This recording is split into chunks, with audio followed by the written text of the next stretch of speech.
पहले मैंने तय किया था कि वर्षा बंगलो के सामने पीसफुली बैठूंगी अकेली, तो उन्होंने मना किया। मुझे कल नोटिस सर्व की गई। मैंने उनको कहा कि आप मुझे कोई भी ऑल्टरनेटिव वेन्यू दीजिए एक्सेप्ट आजाद मैदान, बिकॉज बहुत डिप्रेसिंग सी जगह है वो, वहां होते कुछ देखा नहीं है मैंने कभी। पर उन्होंने कल रात 1:30 बजे तक मुझे कोई वेन्यू नहीं दिया।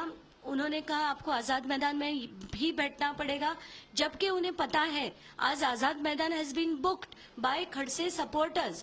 पूरी तरह से उनके सपोर्टर्स, अगर जो आपको पता है पेड सपोर्टर्स होते हैं, वो वहां आकर अगर अनशन करेंगे और अगर उनकी लेवल तक गिरेंगे तो वहां क्या होगा मुझे नहीं पता, but I am determined and I will sit there.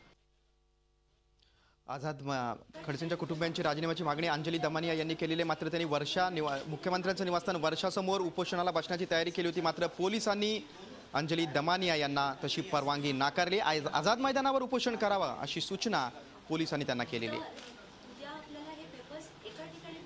वर्षाबाहेर उपोषणाची परवानगी पोलिसांनी त्यांना नाकारलेली आहे। मात्र नुसता खडसेंचाच राजीनामा नाही तर त्यांची सून रक्षा खडसे, त्यांची मुलगी आणि सर्वांनीच राजीनामा दिला पाहिजे अशी मागणी अंजली दमानिया यांनी केलेली आहे। तत्पूर्वी राळेगण सिद्धीत जाऊन ज्येष्ठ समाजसेवक अण्णा हजारे यांचीही अंजली दमानिया यांनी भेट घेतली आणि खडसेंच्या आरोपांसंदर्भात अण्णांशी चर्चा केलेली आहे। त्यामुळे आता आझाद मैदानावर अंजली दमानिया यांचं उपोषण होणार आहे। वर्षा निवासस्थानासमोर अंजली दमानिया यांनी उपोषणाला बसण्याची तयारी केली होती, मात्र पोलिसांनी तशी परवानगी त्यांना नाकारलेली आणि आझाद मैदानात उपोषण करावं अशी सूचना पोलिसांनी त्यांना केलेली आहे।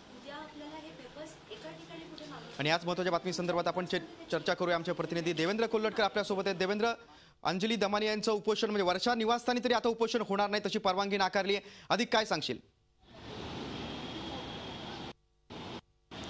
नक्कीच गिरीश, गेल्या काही दिवसापासून महसूल मंत्री एकनाथ खडसे यांच्यावरती होणारे आरोप प्रत्यारोप गाजतात आणि या सगळ्याचा पुढचा भाग म्हणून या सगळ्या प्रकरणामध्ये ज्या सामाजिक कार्यकर्त्या आहेत अंजली दमानिया, त्या मुख्यमंत्र्यांचं जे निवासस्थान आहे वर्षा त्याच्या बाहेर जे आहे ते उपोषण करणार होत्या, मात्र त्याला परवानगी जी आहे ती नाकारण्यात आलेली आहे। त्यामुळे जी माहिती मिळते त्यानुसार आता हे उपोषण जे आहे ते अंजली दमानिया आझाद मैदान इथे करतात आहे। मात्र तुर्तास जी माहिती मिळते त्यानुसार हे जे उपोषण होणार होतं त्यासाठी परवानगी जी आहे ती नाकारण्यात आलेली आहे। विविध ज्या मागण्या आहेत त्या घेऊन अंजली दमानिया ज्या आहेत त्या वर्षाच्या बाहेर उपोषणासाठी बसणार होत्या, मात्र सध्या तरी हे उपोषण जे आहे ते त्या ठिकाणी न होता आझाद मैदान इथे होईल अशी माहिती मिळते। गिरीश, देवेंद्र, तुम्ही दिलेल्या सविस्तर माहितीबद्दल धन्यवाद।